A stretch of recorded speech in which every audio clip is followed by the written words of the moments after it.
नमस्कार विद्यार्थी मित्रांनो, मी अभिषेक ठिगळे एज्युकल्चर मध्ये तुमच्या सगळ्यांचं स्वागत करतो। तर आपली जी सिरीज चालू आहे त्या सिरीजचं नाव आहे कन्सेप्ट इज पॉवर। ती यासाठीच आपण सुरू करतोय की बऱ्याचदा तुम्ही फॉर्म्युले पाठ करता, ट्रिक्स लक्षात ठेवता, पेपरच्या वेळी पण एकदम ब्लँक पडून जाता, आता काय करू हेच कळत नाही। मग बाहेर आल्यावर म्हणायचं पेपर लेंदी होता, paper out of the box होता, पेपर लयच अवघड होता। तर ते तसं का होतं? सूत्रांच्या नादाला लागता, एक्स वायच्या नादाला लागता, ट्रिकच्या नादाला लागता, वर गुणा खाली भागाकार करा, वर बेरीज करा, खाली गुणाकार करा, असलं काहीतरी करून तुम्ही वर टाइमचे प्रश्न सोडवता आणि हटके ट्रिक्स आणि लॉजिक्स हे असली नावं देत बसता। मग पेपरला गेलो सुटत नाही। का सुटत नाही? कारण तुम्ही कन्सेप्ट शिकलेली नसती, त्या प्रश्नामागची जी मूळ रूट आहे म्हणतो त्या प्रश्नाचं ते तुम्हाला माहित नसतं। जर तुम्हाला आहे त्या सेटमध्ये प्रश्न दिला तर तुम्हाला सुटतो, नाहीतर नाही सुटत, बरोबर। मग जर ते तशी अवस्था तुमची होऊ द्यायची नसेल तर त्याला एकच सोल्युशन आहे, ती म्हणजे कन्सेप्ट। आणि मग आपली त्याच संदर्भातली आज आपण वर्क टाइमचं त्यातलं लेक्चर बघतोय। मग आपण त्याच संदर्भातली ही जी आपली बॅच आहे की ज्याच्यामध्ये आपण फक्त आणि फक्त कन्सेप्टवर फोकस करतो, ट्रिक्सवर नाही, एक्स वाय वर नाही, आणि कन्सेप्टवर फोकस करून सुद्धा डोळ्यांनी उत्तरं येऊ शकतात। वर्क टाइम टॉपिक असू दे, नाही तर स्पीड टाइम डिस्टन्स असू दे, नाही तर कुठला का असू दे, त्यानं होऊ शकतं। फक्त तुम्हाला कन्सेप्ट नीट समजून घ्यायची गरज आहे। तर अशी आपली बॅच ही 19 जानेवारी सकाळी 10 पासून ऑफलाईन आणि ऑनलाईन दोन्ही फॉर्मॅटमध्ये सुरू होते। ऑनलाईनचा रेकॉर्डेड फॉर्मॅट असेल आणि ऑफलाईन ही आपली बॅच एज्युकल्चरच्या एबीसी चौकामध्ये जे ऑफिस आहे दक्षिणमुखी मारुती मंदिरा शेजारी तिथेही कंप्लीट होणार आहे। आणि ऑनलाईन बॅच एज्युकल्चर या ॲपवर तुम्हाला मिळणार आहे रेकॉर्डेड फॉर्मॅटमध्ये 19 तारखेचं लेक्चर 20 तारखेला। तर ही सगळी वैशिष्ट्ये दिलेली आहेत। कंबाईन गट ब आणि गट क पूर्व आणि मुख्य दोन्हीसाठी सगळंच घेतोय आपण। 2009 ते 26 पर्यंतचे सगळे प्रश्न तुम्हाला वर्कबुकच एवढं अपडेटेड भेटणार आहे की असं वर्कबुक सध्या मार्केटमध्ये नाही, ठीक आहे। ते आता आज आलेलं आहे वर्कबुक आपलं, ते तुम्हाला एखादं त्याचा पण व्हिडिओ दाखवेन की वर्कबुक कसं असणार आहे आपलं, आणि जेणेकरून तुम्हाला ते वर्कबुक प्रॅक्टिसला सुद्धा घेऊ वाटेल की बाबा चला राहू दे, मी सरांकडून शिकलो तर नाहीये पण मला जमते, आता मला प्रॅक्टिस करायची, त्यासाठी सुद्धा ते वर्कबुक तुम्हाला उपयोगी पडेल। चला सुरू करू आपण। बघा, मी आज वर्क टाइमचा हा टाइप घेतलाय, त्याच्यामध्ये मला एकच कन्सेप्ट तुम्हाला सांगायची आहे। ती कन्सेप्ट आहे ते म्हणजे total work is equal to man days. Total work is equal to man days, ठीक आहे। आणि हे नेहमी सेम असतं, total work is equal to man days is equal to constant. या एका कन्सेप्टवर आपण अख्खा वर्क टाइम संपवू शकतो, फक्त या एका कन्सेप्टवर, ठीक आहे। कसा संपवायचा या एका कन्सेप्टवर? आता फॉर एक्झाम्पल मी तुम्हाला म्हटलं माझ्याकडे एक माणूस आहे, तो 10 दिवस काम करतोय, तर माझं काम किती झालं? 10 मॅन डेज। 10 मॅन डेज हे माझं काम झालं। पण मी जर 2 माणसं कामाला लावली तर मला 10 मॅन डेज काम करायला किती वेळ लागेल रे? 5 दिवस लागतील। मी 5 माणसं कामाला लावली तर मला 2 दिवस लागतील। मी 10 माणसं कामाला लावली तर मला 1 दिवस लागेल, बरोबर, काम तेच करण्यासाठी। मग या एका कन्सेप्टवर आधारित आपण प्रश्न बघूयात। हे काय म्हटले? 12 दिवसात 10 मजूर जेवढे काम करतात तेवढेच काम 8 मजूर किती दिवसात करतील? कुठलाही एमडीएच चा फॉर्म्युला वापरायची गरज नाही आपल्याला। आपण सिंपल गोष्ट total work is equal to man days. बघा, मग 12 दिवसात 10 मजूर, 10 मजूर किती दिवसात काम करतायत? 12 दिवसात। मॅन झाले का आणि डेज झाले का? मग मॅन डेज काय असते? कॉन्स्टंट। परत काय म्हणलंय? तेवढेच काम, तेवढेच म्हणले की सरळ आपण पण द्यायचं इज इक्वल टू काय सांगितले? 8 मजूर किती दिवसात करतील? डेजचं डी लिहू। आणि आपल्याला तर ठरलंय मॅन डेज म्हणजे टोटल वर्क असतं आणि मॅन डेज म्हणजे पण टोटल वर्क असतं। इथलं मॅन मला मिळाले तर टोटल वर्क नेहमी कॉन्स्टंट असते, ही माझी कन्सेप्ट आहे। That's it.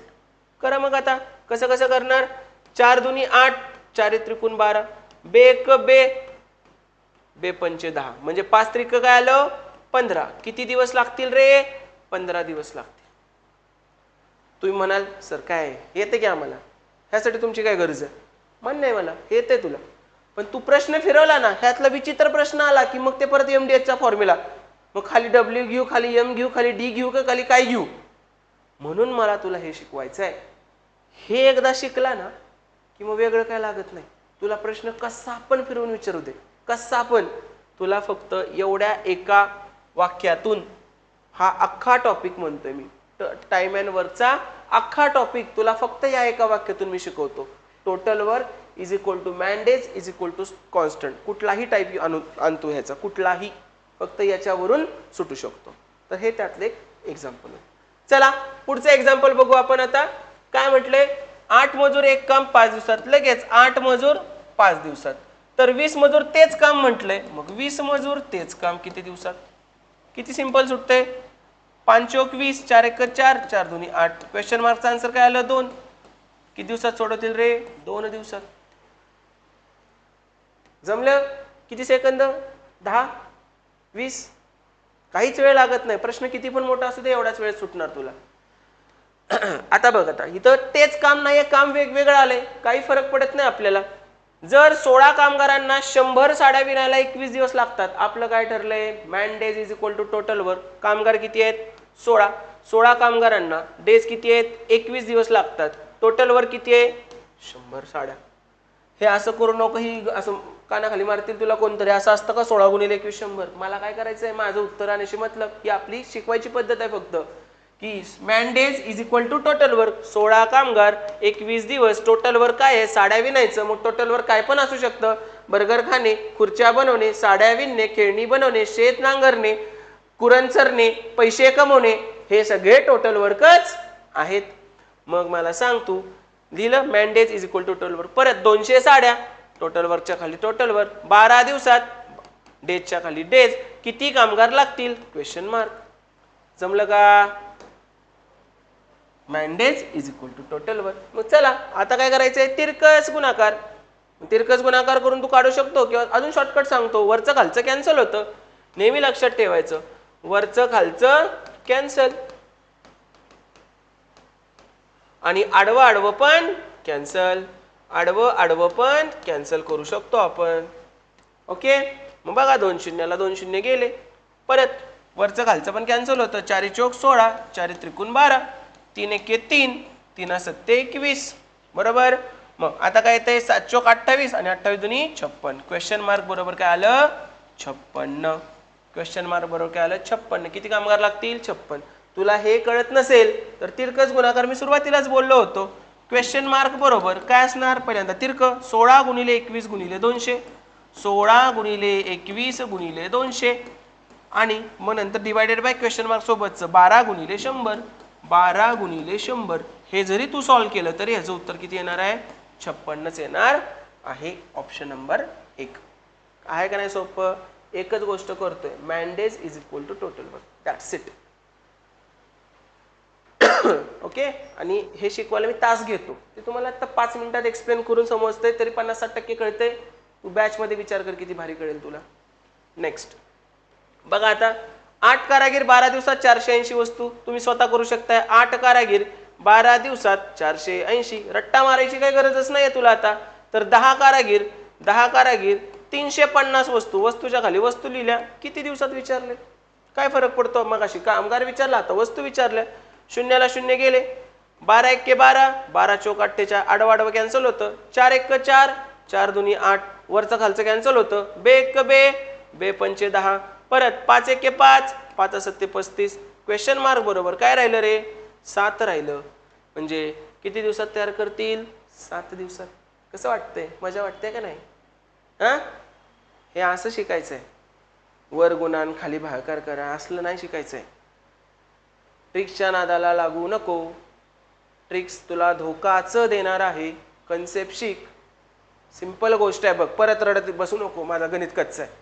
सारखं सारखं तेच करतोय म्हणलं तेच रिझल्ट भेटणार. प्रश्न फिरवला की नाही. आणि मग तुला एका मार्काची किंमत आता मी सांगायची गरज नाही. 62.5 कट ऑफ असताना 62 वाले किती पोरं दाखवू मी तुम्हाला? मग आणि त्यांचे मॅथ रिझनिंगचे मार्क 12-13. तिथं 17-18 पडली की कशाला काटावर राहताय तुम्ही? तुम्हाला या पद्धतीने शिकायला लागेल. तुम्हाला काय म्हणायचं ते म्हणा.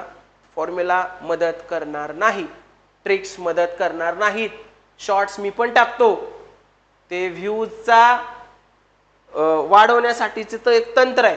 ते पेपरला कामाला पडत नाही. व्ह्यू वर जाऊ नको. ज्याचे व्ह्यू भारी ते तात्पुरतं भारी वाटतं, पेपर मध्ये ते होत नाही. मग तू रडत बसतो, सर बाहेर बसून लय सोपं आहे. अरे बाहेर नाही, आत बसून पण सोपं आहे. तू अशा पद्धतीने शिक तरी कधी तर. हे बघ, 20 मजूर रोज 6 तास काम करून एक काम 15 दिवसात एक्स्ट्रा पॅरामीटर आलं, मला काय फरक पडत नाही, मॅन डेज, डेज म्हणजे टाइमच आहे ना, मग सरळ मी काय करणार, 20 मजूर 6 तास काम करून 15 दिवसात, हे सगळं माझं काय झालं, डेजच झालं, आणि हे माझं काय झालं, मॅन झालं. ठीक आहे, तर तेच काम म्हटलंय, तेच काम म्हटलं की इज इक्वल टू साइन द्यायचं सरळ. 15 मजूर रोज 8 तास काम करून किती दिवसात करतील, संपला. करा आता मग कॅन्सल आउट. काय काय येणार, 15 15 कॅन्सल, 4 पंचे 20, 4 दुनी 8, बे क बे, बे त्रिक 6, 5 त्रिक 15, डेज बरोबर काय आलं 15. एका लाईन मध्ये संपला का विषय. फॉर्म्युला लिहिला, काहीच नाही लिहिलं, नुसते आकडे. हे बघ, 1 2 3 4 5 6 7, झटपट पटापट. कळलं. चलो बघ परत, 7 व्यक्ती रोज 9 तासाप्रमाणे काम करीत असल्यास एक काम 64 दिवसात पूर्ण करतात. 7 व्यक्ती रोज 9 तास एक काम 64 दिवसात पूर्ण करतात. काय म्हटलंय, तेच काम, तेच काम. तेच काम नसतं तर ते आपल्या 2 लाईनी बनतात, पण तेच काम म्हणले की सोपं झालं. एक्झाम्पल, 6 व्यक्ती रोज 7 तास काम करून किती दिवसात पूर्ण करतील. चला, 7 ला 7 कॅन्सल. परत 3 दुनी 6, 3 त्रिक 9, बे क बे, 32 दुनी 64, 32 त्रिक 96, किती दिवसात पूर्ण होईल, 96 दिवसात पूर्ण होईल. कळलं, समजलं, पटलं. एकच लाईन, 1 2 3 4 5 6 7 ला आन्सर आपलं. जमतंय का. कळलं. तर हा मी एक टाईप घेऊन आलो तुम्हाला वर्क टाइमचा. अख्खं गणित आणि बुद्धिमत्ता मी अशा पद्धतीनं शिकवतो. अख्खं गणित आणि बुद्धिमत्ता. तुम्ही युट्यूबचे कुठलेही लेक्चर बघा, माझा कधीच बोर्ड भरत नाही गणित सोडवताना. ठीक आहे, त्यामुळे डेफिनेटली ही बॅच संपूर्ण अंकगणित आणि बुद्धिमत्ता 2026 19 जानेवारीला सुरू होते. एज्युकल्चर या ॲपवर आहे, तिथून तुम्ही ऑनलाईन रेकॉर्डेड फॉर्मॅटमध्ये बघू शकता. 19चं लेक्चर 20ला, 20चं लेक्चर 21ला, अशा पद्धतीने तुम्हाला मिळत जाईल ते. आणि ऑफलाईनसाठी तुम्ही ह्या ॲड्रेसवर येऊ शकता. एज्युकल्चर, मंत्री हाईट्स, 2रा मजला, ABC चौक, दक्षिणमुखी मारुती मंदिरा शेजारी, पुणे 411030. तर इथं ऑफलाईन पुण्याच्या विद्यार्थ्यांनी एकदाच आपली अशी मोठी ऑफलाईन बॅच होते. नंतर तुम्ही विचारता तेव्हा माझी तशी ऑफलाईन बॅच नसते.